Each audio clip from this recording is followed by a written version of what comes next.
Hi folks, this video is about creating full citations. And down below is our guided notes, so make sure you have these 5 things in your notes. You may want to pause this slide really quick, jot these down, and then fill in the information as we're talking about it throughout the video. All right, so let's start out with what citations are and why they're important.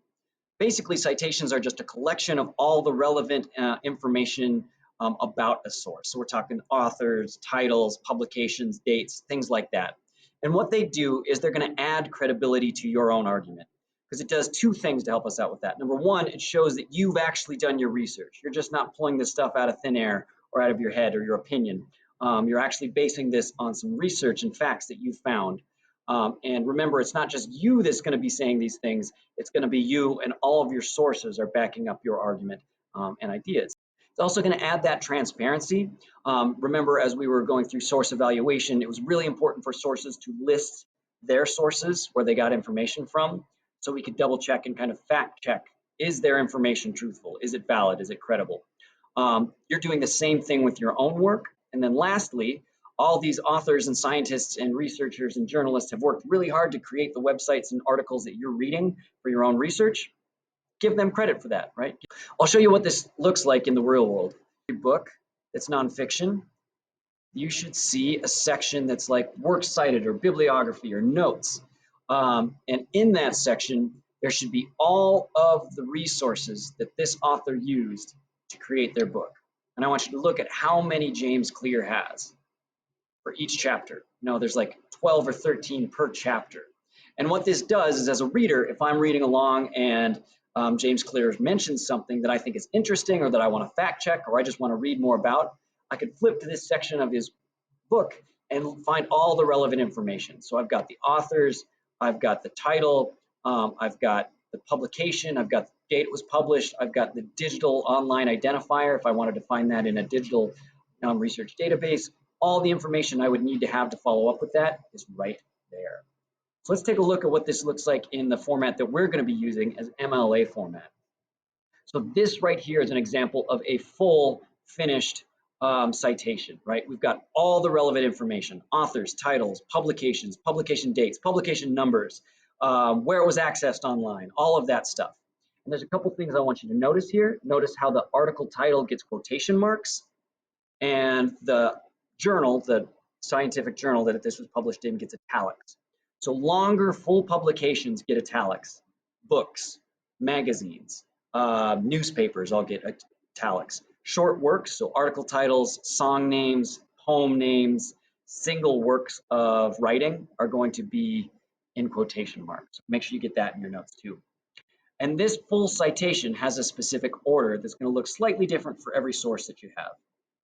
But these are generally the 9 things that you need to try to find and locate.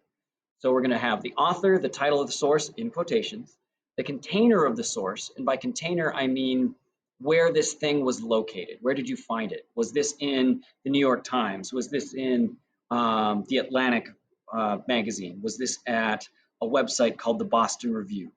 Other contributors would be like translators or medical doctors, reviewers, people who are listed as helping the author, but not necessarily listed as a writing credit.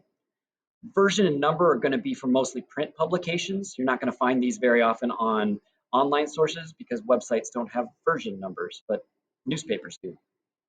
Publisher is kind of who owned that information, and usually you can find that by going to a website and scrolling all the way down to the bottom. Let's see if I can find one. Maybe on their homepage. Yep. So on their homepage, I had to go all the way down to the bottom, and I noticed that this copyright George Lucas Educational Foundation. So the container would be Edutopia. The publisher would be the George Lucas Educational Foundation. So what's the name of the site and then who basically pays for it? Publication dates, if you can find it, and location is also really important. When I talk about location, what I mean is the URL for websites. And if you are using a website, you need to put the access date as well, because it turns out information on the internet can change over time. So letting people know, hey, I got this information from this website on this day or this year is important, because 4 or 5 years down the road, that information might change. This is what happens if you don't have information, is you just leave it out. So notice all the things that are missing from this particular source. We don't have an author. I don't have a version or an issue number. I do have a date. I have the container where I found it, I've got the URL as well as the date access. But if I don't have something and it's still a credible source, I'm just going to skip that and collect as much information as I can.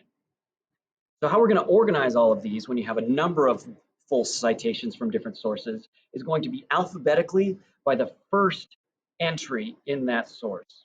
So 90% of the time, it's going to be the author's last name. You can see that each one of these is a source, and it's going to be organized by whatever that first letter is in the entry. So D for Dean, E for the last name Ebert, G for global warming economics. And notice that I don't have an author listed for that one, so I'm going to organize it by the first letter of the first entry, which is mostly going to be your article title if you don't have an author's last name. And so finally, what I want you guys to do is try this out on your own. So there's a website linked right here. So you can take a look at that on the slideshow, or it's also posted in Google Classroom. I want you to go try to find as much as you can of these 9 pieces of information. Remember, since it's a website, you'll need an access date too. And try to post that up in the My Answer section of Google Classroom.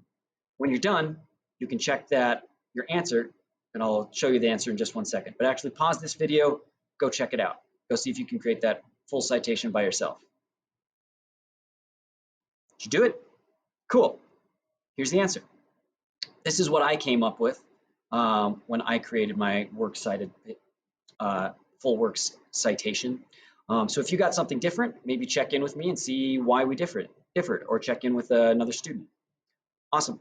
Holler with any questions about full citations. Good luck, folks.